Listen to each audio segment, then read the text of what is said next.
Hey everybody, Nick here, and today I want to do a follow-up video for you on this little guy right here. This is the Shirogorov NeOn pocket knife.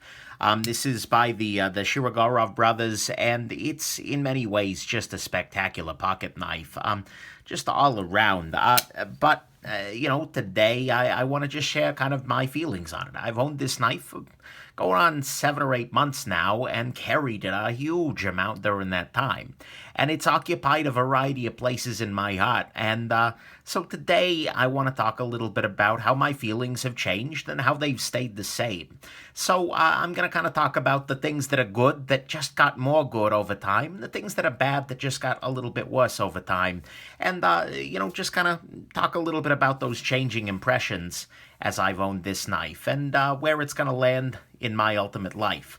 So let's go ahead and jump into it, shall we? There is a great deal to love about this knife still, and some of it I love even more than the first day I got it. The construction of it is still a beautiful thing, but the size of it is something I really, really do like. This is not a very large knife. In my relatively small hands, it's just right. And the thinness of it is spectacular, particularly in the pocket. It carries relatively deep in the pocket, and it carries relatively thin with a very small flipper tab. For EDC, this is a very, very nice option. It's got some really great sizing for that. Another thing I've come to appreciate way more than probably even when I did my initial review is the power of this knife as a cutting machine. You probably can't see it, but the blade on this guy is really made to cut. It's not beefy. It's not a folding freaking pry bar. It's not your Medford Marauder here. This is a knife that is absolutely 100% meant to cut things, and it's spectacular for that. If you're doing things like cutting foam, you're doing something that really requires fine detailed cutting, especially with a nice edge put on this guy, you're going to really be hard-pressed to do any better. And so that's something I appreciate about this knife above and beyond a lot of other knives out there in the world. Next thing that I've fallen even more in love with over time, but has also faded a little bit, being real here, is the mechanical joy of it. This knife has a spectacular action. Absolutely. The detent is great. It fires very nicely as a light switch knife, and the tension on the detent is just stellar. It pops out so authoritatively, so clickily. It's, in terms of detent, it's bested only by the Grimsmo Norseman, which is currently on loan, and some really higher-end custom knives, like this Peter Vicente has a really tough-to-beat detent, as does this Graham Custom Razel knife here, which just has an incredible feel. But the detent on this guy is really, really excellent. And then just the smoothness of the knife. This guy falls shut in a way that's really, it's absolutely impressive. And so I've come to appreciate that very, very much. This is a knife that is it's very hard to find mechanical equals in the detent as well as in the closing. And so those are all very, very good things, and they're reasons why this is a spectacular knife, and it is still absolutely a shining gem. However, there were some things that I've grown to like a lot less about the knife in my time having it, as the honeymoon ended, so to speak. So let's talk about that. One of the biggest things that started to wear on me as I've used this knife more and more is actually the pocket clip.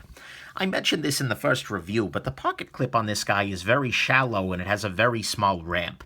If we compare it to, say, the Spyderco wire clip on the Sleesh Bowie, which is probably my favorite pocket clip out there, you can see that the Sleesh, you've got a very wide space here for the fabric of your pocket.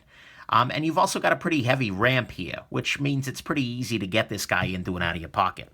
With the Shiro, when I first carried it, when I first reviewed it, I was wearing summer clothing. And in Michigan, where it's absolutely humid as heck, you want to wear thin clothing. Thin pants are the name of the game. But as I've moved into fall and then winter time, this clip just sucks. I'm going to be real here, because it's very stiff. Absolutely. It's got very little ramp, and so every time you put this into your pocket, it's ugly. It feels, it's unpleasant. It's like, whereas on something like this, or even the tie lock with the Sebenza clip, it feels like it's a non-issue. You don't think about it, but on this guy, there's a little bit of a battle each and every time you put this guy back into your pocket. This is absolutely a nitpick. It's absolutely a complaint that but the thing is, it happens, and it adds up after a while. And so the fact that this guy has that terrible pocket clip on there has made it basically not really getting carried during the course of the fall and the winter and probably the early spring. So this becomes sort of a summertime knife, and that's pretty ugly for me. You may wear thinner pants and you may not care about that as much, but for me, that's been an issue. Next thing that's been bugging me a lot with it is the pivot, actually. This is a free spinning pivot with no tooling on this side, which means that you have to turn this guy and then somehow secure this end. And usually I try and use a latex glove. On occasion, when I've had issues, I've actually put, let a little bit of some sort of an adhesive dry on my fingers, so I've got a little bit of extra tackiness there and I can turn it. But the thing is, there have been a couple of times where it's been a little touch and go. Even using blue Loctite, very little of it, it's still like, oh, am I going to be able to get this apart? And that's deeply, deeply ugly. This pivot should not spin freely, or if it's gonna, it should be tooled on the other side. There's no excuse for doing that on a knife that's this expensive. And so, for me, that adds a bit of a question mark every time I go to take it apart. Is this gonna come apart? Am I gonna have trouble? And if I run it without Loctite, this is running the MRBS, multi-row bearing system. Is it gonna come undone in my pocket and I'm gonna have 50 million little Russian balls up in my pocket? That's ugly.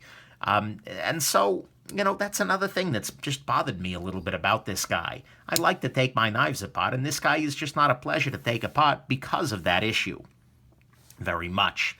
Then the final thing that's kind of bugging me is 100% shallow, but it's very true. This knife is entirely gray, and it's entirely matte gray. The handle is a matte gray titanium. The blade has some sort of it's either very finely blasted or some sort of a coating. I don't know what is going on with the blade here. But the only part of this blade that's at all reflective is the mirror edge finish that I put on it myself. The rest of the blade is just, it's gray. The only real marking on it is the M390. I like the sterility there, but compared to a lot of the knives I carry, this knife doesn't have all that much panache, and that's a silly thing to say at some level, but it is something that resonates with me. If I'm going to carry $700 worth of pocket knife, I want there to be an artistic element to it. I can get a really effective slicer for a great deal less money than this guy. And so, when I compare this guy to, say, the Gareth Bull Miura, which is very similar in a lot of ways, a little shorter, which I appreciate, comes in under the 3-inch mark, which is legally important, or the Chris Reeve Tylock, which is about the same amount of blade, and it's slightly easier to carry package, this guy comes up a little bit plain almost. And, even the Sleesh Bowie, which is a very gray knife that Frankie and Bert have referred to as boring in the past, has the reflectivity of this stonewash on the blade that's just beautiful. So I find myself gravitating towards other knives that are a little bit more artistic in them making. And so those three things have really kind of come to bug me about this knife. In the time that I've carried it, the fact that the pivot freely spins, the fact that the knife is sort of a grayish mass, and mostly this damn clip on this knife. And that's made this knife a very different knife after 8 months than it was after 2 months. So what's the final verdict here? I've got a weird duality with this knife, because at one level, I love this knife and I highly recommend it. Mechanically speaking, it's an incredible showpiece. And it's an incredible cutting tool. It's got very nice, it's a great shape, it's a great size. There's so much very good stuff here, but there's also some pretty serious ugly with the pivot, the clip, and the fact that, well, compared to a lot of the knives that I carry on a regular basis, this is relatively plain. It's lacking in some level of panache, and I'm just shallow enough that really does matter to me. I mean, even the Sleesh Bowie's got a little bit of that reflective stonewash on the blade, really sets it off in a way that this guy is fundamentally lacking. And so, I'm in this weird situation where I recommend this guy, and I love this guy, but at the same time, by the time you see this video, this knife is going to be sold. And, my reason for that is pretty straightforward. This is a great knife, but I just can't afford to keep a $700 knife in my collection that I'm not going to be able to carry 8 months out of the year during thick pocket season. And that doesn't make my heart sing except as a mechanical object. That's the other thing that I've kind of come to terms with, is this guy is incredible mechanically. And that's a big part of the appeal for me. I'm a big fan of beautiful actions, and this has a beautiful action.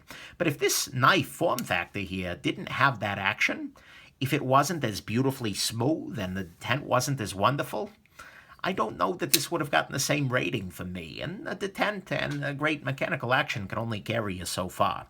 I got a whole bunch of stuff that's going to be coming up in my collection. New Smock, Reams Morask. One of these days, I swear.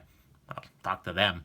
And, otherwise, that could play a role in replacing this, and I've got plenty of other options in the meantime.